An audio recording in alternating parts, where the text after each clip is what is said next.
Nung tinapat sa akin to ni boss, bigla akong ginanahan. Sabi ko sa isip ko, yes! Mas pogi ako sa kalaban! Sa Iloilo, siya daw yung natitirang gwapo. Huwag ka ngang magbida. Kaya pala natitirang gwapo sa Iloilo, ikaw na lang mag-isa.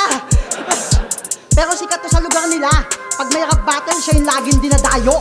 Puta, wala na kanya na pake, mag-rap kahit hinahapo.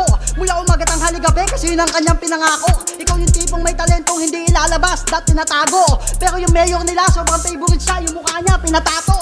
Ikaw ang tagapagligtas, animoy, bida nga po. Ganun siya kasikat, pangalan niya yung nilalako. Ultimo tuming pinitensya, gusto ng mga tao, siya yung pinapalo.